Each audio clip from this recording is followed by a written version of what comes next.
哎，这个奶奶叫热尼亚。不是，这个奶奶叫彼得霍娃带一下，你个来也不能。什么？等会儿。这个有着俄国长相的可爱阿姨，一张嘴却是……哎呀妈呀！哎，把我还吓一跳。我说咋的了？你不是不会说中国话，怎么还说的都是东北味儿呢？这或许是你从未了解的一群人，他们生活在中国的内蒙和黑龙江。他们有的曾被要求表演过俄国人，但他自己却不会俄语。我也不会。有的则每次拿出2代身份证时，都被人一脸茫然的质疑。中国人举手我就举手了嘛，到我们场直接把手压。你别举，中国人举。我说我就是中国人。我从内心里我还觉着我就是中国人。而在同一片土地上，还有一群以养驯鹿为生的鄂温克人。驯鹿对你们鄂温克人意味着什么？对于我妈妈来说，就是她的家人。他们是中国最后一个狩猎部落，因为一本获得了茅盾文学奖、曾被誉为中国版的《百年孤独》的额尔古纳河右岸，我对这片土地有着无限的遐想，所以我们来到了可能是中国最原始的一片土地——大兴安岭。而这一期的清单人生，就让我来为你讲述几段迟子建笔下的那些不愿睡在看不见星星地方的人生。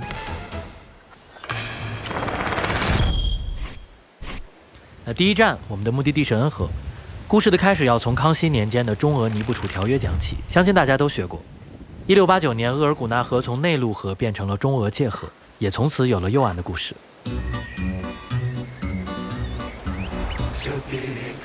在当地的一家名为弗拉基米尔的酒吧中，我们遇到了第4代华俄后裔，而这家酒吧也是葛优主演的断片的取景地。您还会说俄语？简单的俄语。那您是东北话说得好，还是俄文说得好？东北话呀。东北话说得好，就是会说一点，但是不说了。小的时候还可以。这是土豆肉饼跟疙瘩链。哦。疙瘩链。现在整个恩和像您这样的俄罗斯族还有多吗？长得像的没有那么多。长得像没有那么多。但是俄罗斯族是多，但是有很多就是可能模样跟汉人一样那种。就第4代、第5代了。跟汉族人通婚嘛。通婚越来越多。对。现在全国可能在2万人这样。黑龙江有一小部分，最多的就是咱们额尔古纳和新疆也有1万来人这样。就是咱俄罗斯族这个酒量跟俄罗斯人是一样。他就是敢喝，就是能不能喝是另一回事。喜欢喝酒不一定说都能喝。但是我挺能喝的。我的太爷是山东人，转过农去俄罗斯，完了娶的俄罗斯老婆，后来回到这边。其实像他这样的俄罗斯族在这里并不难遇见啊。还有第2天早上老白带我们认识的孙大妈，他们的深目高鼻与一口流利的东北话透出了一丝违和的亲切感。我的爷爷是闯关东过来的，到那个俄罗斯，就是做买卖。向上追溯，他们的父辈几乎都来自于山东或者河北，而母亲或者祖母则都是俄罗斯人。这也揭开了一段100年前2种背井离乡的往事。当时那个俄国那些贵族就是那时候做的，就是在沙俄革命的时候，他们跑到中国境内，就相当于躲。对。清末因连年的战乱和自然灾害使得百姓民不聊生，那清廷也被迫开进东北，允许百姓迁移至边疆。那额尔古纳河因为盛产金沙，那吸引了以山东、河北为主的所谓闯关东的淘金者的注意。那他们之间大部分是男性。而在同一时期，俄国的10月革命后，一大批俄罗斯人也先后迁居到了额尔古纳河流域。那这批人主要是由躲避战乱的妇孺组成。寒冷的边境上，2批为了生存的人在此相遇，从此繁衍出了一代又一代的华俄后裔。哎，这个奶奶叫热尼亚。不是，这个奶奶叫彼得霍娃带一下，你个来也不能。什么？等会儿。他这个长相真的就是他是第1代俄罗斯人。第1代的。对。哎，那您作为您这个长相，然后结果是东北口音，这个闹过什么笑话吗？2000年的时候到那个红河，请我去教他们做奶酪包、做凉嘛，他们你就指挥就行，你就上前头坐着去。来人买面包，你别说话。为啥呀？就一直不说，显得正宗。对，是从俄罗斯来的。我这个可纠结了。你说你让我干啥都行，你不让我说话。结果碰上一个在俄罗斯待了30多年的一个老中医，他就开始跟我说，跟你说俄语。哎呀，我就不吱声，我就笑。他问我这个地方他去了，俄罗斯那儿去了，我就不说话呀。我就笑。他说你这个性格咋回事？俄罗斯人还跟我比划，这个意思多少钱？我一说话，他这个意思多少钱？吓一跳。哎呀妈呀！哎，把我还吓一跳。我说咋的了？你不是不会说中国话，怎么还说的都是东北味儿呢？比我们还东北呢。去俄罗斯，我们都在那个大巴上坐着，他要点名的时候，中国人，因为中国人俄罗斯人不是坐一个大巴吗？啊，中国人举手我就举手，到门前就把手压着。你别举，中国人举。我说我就是中国人。说你跟我讲中文就可以，他还是不听，还是跟我讲。我说我听不懂。身份证查出来看不明白，你是哪儿？内蒙古那个新疆哪儿的？对于俄罗斯族的同胞来讲，因为长相和语言产生的趣事已经多到怎么讲也讲不完了。他们仍然住在被称为木克楞的俄式木屋，布置温馨，挂着家族的满墙照片，鲜花、列巴和酒精都是他们离不开的生活必需品。但你也能感受到有些血液带来的东西在一点点的流失，譬如俄语，譬如逐渐汉化的面容。你说没有纠结，我们小时候那时候吧，就是我们不喜欢人说我们是外国人，就是也会有人拿这个开玩笑。上学的时候我们头发黄啊，有的就叫你黄毛，就是说头发黄。学生放假的时候，他们在一夏天在干活去打草，到开学的时候都特别黑，我就是特别显眼，我就上太阳底下拿茶叶。我们那时候就从小就喝那个砖茶嘛，让自己黑。我看这个砖茶挺那啥，洗完了可能能成那个麦色的吧，怎么洗也不。我们姊妹9个就我最像，我就问我妈，我说我咋长这么白呀？我就上太阳底下晒去，使劲晒呀。为啥找汉人？我就坚决不找我们这民族。我找了我们这民族的孩子，他又像外国人，怕我女儿长得像我。这个是中间人是我女儿，这个是我年轻的时候。真漂亮，你年轻的时候，肯定很多人追你。在90几年的时候，那普京不是就是我们这个华俄后裔，说我们去了之后，房子都统一给盖完了，工作都给像孩子啥都给安排工作。但是我从内心里我还觉着我就是中国人，我觉得那时候我们还没搞这个旅游呢。后来北京就是来调研，说你为啥不愿意去呢？那时候咱们中国的条件，那时候是不如落后的，不如那边。然后我说的，我觉得虽然现在咱们这条件不如那边，我觉得以后可能会越来越好。对于今天的他们来讲，也许身份认同已经不再是一个问题，但不免可以想象，再往前几十年，这些处在大国缝隙中的人，要如何在自我、国家和历史之间选择，他们又是如何去消化这一切的？而失去了语言和血缘的纽带，他们又是怎么确认自己来处的呢？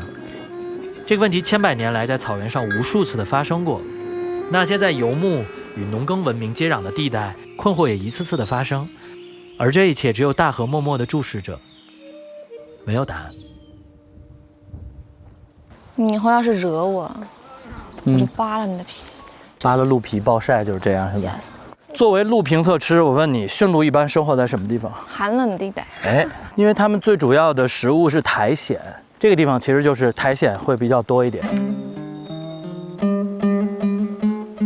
100多年前，奥鲁古雅史鹿部落找到了这片理想的苔藓生长地，这才定居下来。迟子建的书、顾陶的纪录片，留住了中国最后一个史鹿部落的记忆。额尔古纳河右岸，这不是一本冷门的书，它得了茅盾文学奖，被人称作中国版的《百年孤独》。他曾在董宇辉的直播间又火了一把。董宇辉说，读过后可以彻底杀死精神内耗。2022年的8月，这本书的原型人物，中国的最后一位女酋长玛利亚索去世。她活了101岁，是史鹿鄂温克人的精神领袖。而雨果是这位酋长的曾外孙，也是顾陶导演纪录片《雨果的假期》中的主角。而在我的记忆中，他一直是柳霞口中的小雨果，小雨果。而当他从纪录片走到我的面前时，已经是而立之年了。哎，你好，你好，你好。这个就是我小时候住的这种帐篷。对。看那边就是路沿子。咱们从驯鹿旁边走过去的时候，一定要慢，让他知道咱们没有那个啥恶意。对，对，给他们冒烟，就是驱赶蚊子。驱蚊的。对，哎，你会骑驯鹿吗？现在因为咱们中国的鹿就1000多头，生来生去都近亲了，不像北欧好那么多啊，所以咱们中国的鹿，说实话退化有点厉害，越来越小了，越来越小了。哎，他们会攻击人吗？会顶人什么的吗？不会，他们非常温顺。但是我们在北欧的刚刚顶我们，因为秋天他们刚那个发情季，然后冬天可能还没结束呢，脾气有点小暴躁，可能你靠近他女朋友，他有点不高兴。猎民、驯鹿与森林共生，这曾是人类社会与自然能拥有的最为简单、质朴与和谐的关系。但在现代文明中，这样的关系也是脆弱的。2003年，第3次大规模的生态移民后，有人走出大山，再也不会回到森林；而有的人离开之后，他们再次回来，为了驯鹿，也为了找到自己，找回自己。你蹲下来低于它，它就不会太害怕。嗨 ，OK， 这些都是你妈妈教你的。对。我说不行吧？不是你不会呀。真正的猎户还有多少？现在有驯鹿的，基本也都回到山上养鹿了。全中国就13家，都在咱呼伦贝尔。但其实说是最后的狩猎部落，但其实把枪收走了也很难狩猎。那肯定啊，在这片森林里，除了咱们，全是保护动物。一个不能杀啊！还有枭沟，还有什么？枭沟跟咱也一样，不是保护动物。枭沟是啥呀？小狗啊，小狗，小狗。嗨，就是你打个兔子也犯法，更别说像猞猁、狼、熊这些了。你真碰到过熊吗？真碰过呀！冬天银装素裹，月光一照啊，然后我就尿，一抬头我感觉一个人影啊，就像我的影子把这小路盖住了一样。我一抬头，我去，一只大熊。他看我，我看他，然后我吓得我转身就跑到那个屋子里，我尿都没尿完。啊，我养了个哈士奇，我以为哈士奇能跟熊那个啥，结果哈士奇钻到床底下去了。那小泰迪还敢上去叫一叫。鄂温克，源于鄂温克族人的自称，意为住在大山林中的人们。在远离文明、危机四伏的原始丛林中，鄂温克人需要对抗的，除了寒冷的气候和凶猛的野兽之外，还有无尽的寂寞与孤独。所以酒成为了他们在混沌中寻找片刻安宁的解药。你怎么又喝酒了？没有，哎呀，下雨过。雨果的妈妈柳霞因为长期酗酒无力抚养雨果，在社会公益组织的帮助下，雨果被送到了无锡接受教育。他告别了森林，走出了大山。小孩学坏，在城市里长大不一样，不一样，跟那个森林的情感疏远。如果说妈妈和大舅至少还能够在天平的其中一段做出选择，那雨果的处境则要更糟糕一点。在城市和森林之间，他都像是边缘的存在。就是你们知道，我从小是被送到了江苏去上学，刚好我那是个私立学校，所有我的同学全部都是富家子弟，就从小的落差是很大的，尤其到了青春期是非常不好意思啊。那时候刚好有喜欢的女孩，然后又有那个什么，哇，非常的，那时候我还黑里透红，哇，就是这种整整10年呢，有一点自卑。对呀，那肯定100%有。所以我有很多朋友抑郁症，我就不懂，我说为什么你们会抑郁？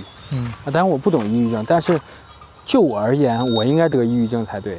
但你很乐观。对，所以我要说的就是我继承了我妈妈的这个，因为我妈就是一个乐观的人。没啥事我就看星星，晚上看星星，想我儿子就看星星。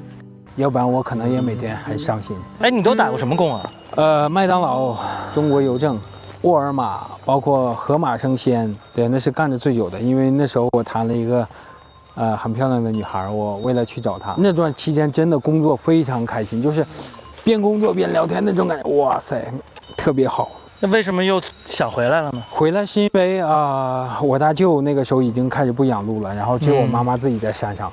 因为毕竟是母亲嘛，你需要帮她分担压力。对，所以哇，我对你的了解就是那部纪录片。我觉得你好像变了一个人似的。对，不止女大18变嘛，男的长大了之后也就是，对，就是也开始懂了很多事儿。哎，你哪年的？我94的。哦，比我小。啊，是吗？对比我小。我以为你是98、99的。我以为你俩。你跟汉人学的都人情世故了。没有，真的。那你以后有了孩子以后，还会让他回到这片？对，肯定的啊，我会告诉他我是在这里出生，我妈妈，你的奶奶，啊，对。雨果本人让我有些惊讶于他的改变，乐观、真诚和释然。但他还这么年轻，却已经不得不去弥合自己与家族、文明之间的裂痕。驯鹿对你们鄂温克人意味着什么？对于我妈妈来说，就是她的家人，就是她对驯鹿的爱已经，我感觉超越了她爱自己了，已经。我是为了驯鹿活着，还有一个我儿子。对于我来说，更多的是像朋友，我认为，因为，当然我想说的好听一点，我会说驯鹿是我的家人，但是我不能这么说，因为我现在在他们面前，我不能撒谎。我妈妈，包括我舅爷，他们是经常不下山，一直陪着的，但是我可能就，下山我刷会儿抖音吧，看会儿 B 站吧，然后再上来。他说驯鹿更像是一起长大的朋友，不是家人。这也许是用一种尽可能轻盈的方式找到自我和古老文明之间的平衡。但比起在纪录片里的那时，他已经能在平静的叙述里温柔地怀念他逝去的家人。在雨果假期里边，你跟你舅舅，我记得有一段对话，说你干不了猎户，他在森林待着就得饿死。等完3年，看咱俩谁比谁厉害。3年以后，你跟他说等3年之后，30年之后你也不行，30年你也不行，30年你都老头了，我一脚。1年之后你都是老头，我一脚，这孩子怎么说话呢？你都记得？对，一字不差。小雨果不知道回看了多少次属于他的纪录片，而他的舅舅也已经离开了我们。反而我现在在森林里，但是他已经不在了。让我来说的话，我依旧是比不过他的因为他一辈子在森林里，他掌握了所有的森林里的技巧、生活的这些方式。我感觉跟他还是差得很远。但是为什么他会离开？我认为可能是因为我妈妈的去世，他实在太伤心了。你妈妈走的时候是怎么走的？喝酒去世了。不能喝酒了，又喝醉了。你自己先不能喝酒。对于我妈妈来说，因为她是一个女性，然后她常年自己一个，你看现在2个男人还要在一起呢，但是我妈妈她是自己一个人在森林里，没有信号，对树林里的全部都是未知，所以我认为第一是寒冷，她喝酒可以驱寒；第二是给自己壮胆。对，因为一个女性要面对很多未知的危险。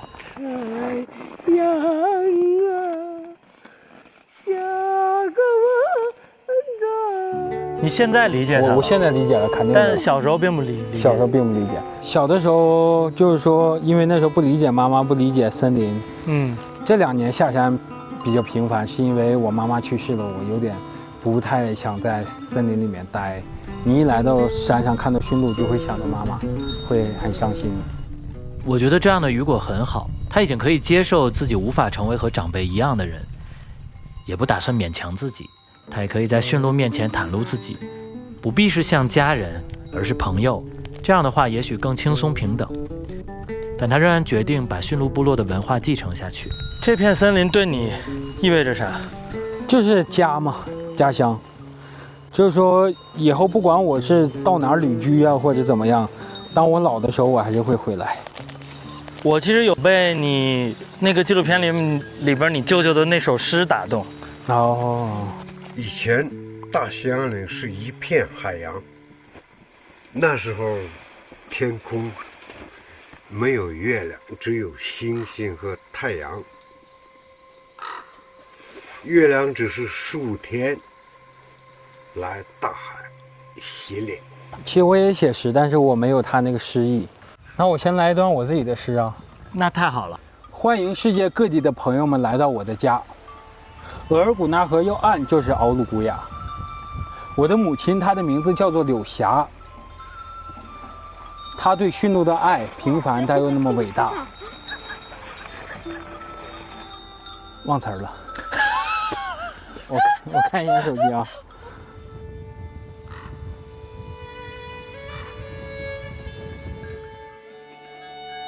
额尔古纳河右岸的人就像这条河一样，弯弯延延地匍匐于大地生长。